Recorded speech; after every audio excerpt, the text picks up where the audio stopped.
अशोक खरात प्रकरण राज्यात प्रचंड तापले.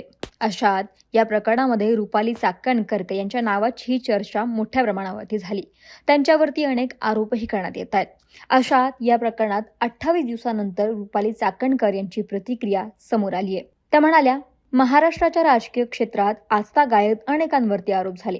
त्या आरोपांचे पुरावे माध्यमांनी सबंध महाराष्ट्राला दाखवले आणि आरोप करणाऱ्यांनीही पुराव्यानिशी आरोप केले. मात्र आज 28 दिवस होत आहेत. माझ्यावरती व माझ्या परिवारावरती बेछूट व कल्पोकल्पित आरोप हे फक्त हेतुपुरस्पर व बदनाम करण्यासाठी होत आहेत.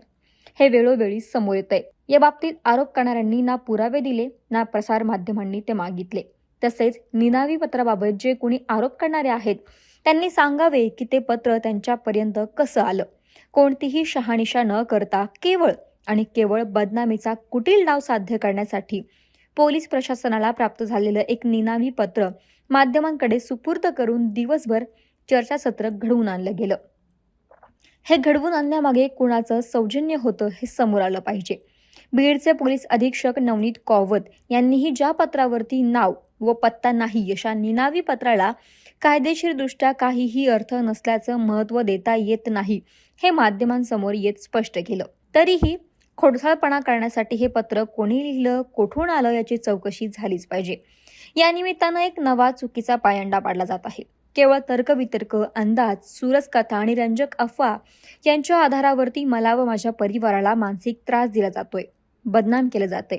हे अत्यंत खेदजनक आहे. मी पहिल्या दिवसापासून माझी ठाम आणि स्पष्टपणानं भूमिका मांडत आली आहे. खरात प्रकरणात कोणत्याही आर्थिक व्यवहारात, जमीन व्यवहारात व इतर कोणत्याही दुष्कृत्यात दुरान्वये आमचा संबंध नाही. शेवटी सत्य प्रखरतेने समोर येईलच हा माझा दृढ विश्वास आहे. तरीही गेले काही दिवस प्रसारमाध्यमांमधून माझ्या विरोधात एकतर्फी येणाऱ्या बातम्या यावरती मी प्रतिक्रिया किंवा कोणतेही स्पष्टीकरण दिले नाही. कारण SIT व चौकशी करत असलेल्या तपास यंत्रणेला निपक्षपणे चौकशी करता यावी हाच माझा हेतू, अशी प्रतिक्रिया रुपाली चाकणकर यांनी दिली आहे. महाराष्ट्रातील सर्व बातम्यांचे विश्वासार्ह व्यासपीठ.